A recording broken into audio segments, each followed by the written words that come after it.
Hey there, I'm Christine Collins, and I wanted to share with you today about how you can be even more captivating and engaging with your audience in a very, very simple way. So the idea here is what I call cut the fluff. And I just want you to stop for a minute and think about the question of how busy are you? And then once you've answered that question, take a moment to consider how busy is your audience? What are the things they have going on in their world? Are they entrepreneurs? Are they parents? Are they involved in family dynamics? Are they involved in running a business? Are they involved in managing a job? There's probably any number of things that are tying up their time, and their time is short. So cutting the fluff is very essential in terms of delivering your message in a way that's going to be captivating and engaging. So think for a moment about times when you have been on the receiving end of somebody else's content. Perhaps you were attending a webinar, or you were watching a video, or you were reading a blog. And think about how you feel when somebody spends the first 20 minutes of their webinar, their introduction, talking about themselves, talking about their interests, giving you the whole background and lead up and intro into whatever the meat is of the content that you signed up to be there for, and how you're either patiently waiting to get to the real crux of the matter, or like many of us do, you're fast forwarding through that and trying to figure out exactly where the interesting part is going to be.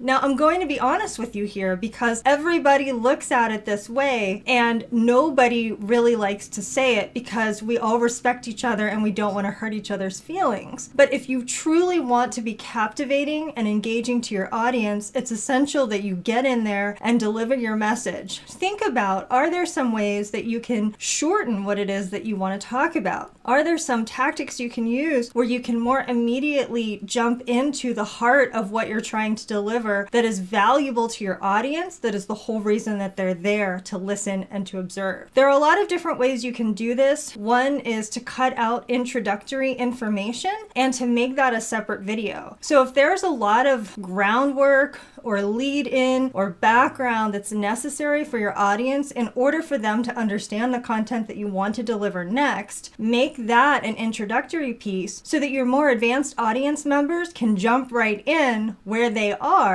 and not have to sit through all of that introduction all over again because they've probably already heard it from you. Another option when you're delivering something like a webinar or even a brief video or blog is to consider eliminating the introduction, all about who you are and what you like and your family and that whole bit. That doesn't mean that you never talk about those things, but if you have a warm audience who's already into your work, they probably know a lot about you already. And one option is to consider placing that kind of information at the end. After your audience has already received value from you, they might be a little bit more interested in getting to know you. Until you make yourself relevant to them, until you make your work relevant to their life or their business or their world, they're not necessarily going to care about you, who you are, your background, and what you love until they understand why you're relevant and important to them. So once again, I'm Christine Collins. If you're interested to find out more, you can check me out at transformcreate.com. And I hope that you have an absolutely magical and creative rest of your day.